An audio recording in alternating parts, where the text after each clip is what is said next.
नए ज़माने की सरकार की तारीफ़ ये है कि एक ऐसी सरकार जो जनता की समस्याओं को भले हल ना कर सके, अंदर और बाहर के हालात उसके काबू में ना हों, मगर उसको एक साथ 5 गेंदें हवा में उछालने की कला का माहिर ज़रूर होना चाहिए, ताकि लोग अपने पैरों की बजाय सिर्फ हवा में उछलती रंग बिरंगी गेंदों को ही देखते रहें और उनकी गर्दन कभी पूरब की ओर तो कभी पश्चिम की ओर मुड़ती रहे, और जब आंखें थक जाएं तो वो सो जाएं और अगले दिन फिर यही तमाशा देखने के लिए हंसी खुशी उठ जाएं।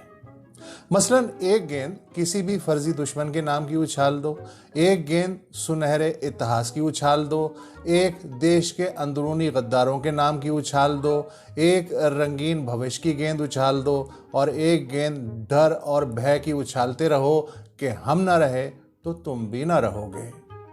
मतलब ये कि जनता का दिमाग किसी एक मसले पे ज़्यादा देर टिकने ना पाए और राजनीति की कथा टीवी सीरियल की तरह हर किस्त में एक नया सवाल छोड़ जाए, अब क्या होगा?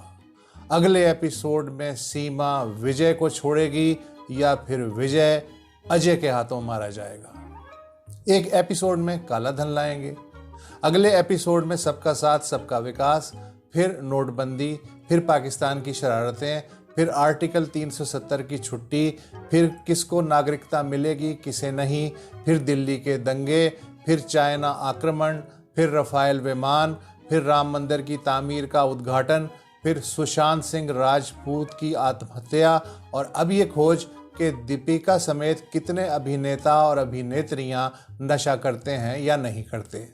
मतलब ये कि जनता को सांस मत लेने दो, कहीं वो असली मुद्दों पे सोचना ना शुरू कर दे। हमारे यहाँ भी यही कहानी है।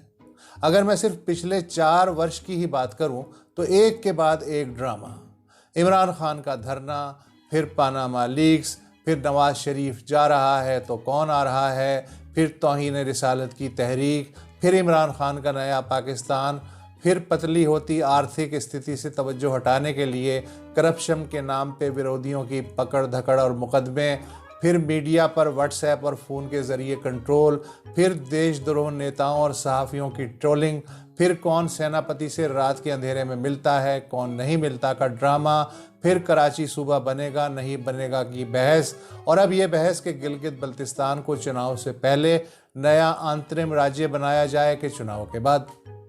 किसी चैनल पे नहीं आ रहा कि दवाओं की कीमतों में अचानक से 250% इजाफा कैसे हो गया। बिजली जब ज़रूरत से ज़्यादा बन रही है तो उसकी कीमत छत से क्यों लग गई है और 6-6 घंटे क्यों नहीं आ रही। बारिशों में देश का सबसे बड़ा शहर कराची क्यों डूब गया और आइंदा उसे झील बनने से बचाने के क्या इंतजाम किए जा रहे हैं। लॉ एंड ऑर्डर बेहतर बनाने की बजाय हर दूसरे महीने ये पुलिस अफसर ही क्यों बदल जाते हैं। कोविड की वजह से जो लाखों बच्चे घर पे बैठे हैं उनकी फीसें तो बराबर जा रही हैं, पर शिक्षा का क्या होगा? कहीं सिरे से कोई बात ही नहीं। बस जनता को नकली मसलों के ट्रक की बत्ती के पीछे लगा के रखो।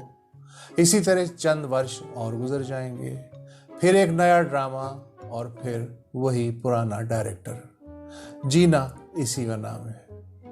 पहले शक था, पर अब मुझे यकीन होता जा रहा है कि इस पृथ्वी पे मीडिया से बड़ी डुगडुगी और सरकार से बड़ा मदारी शायद कोई नहीं।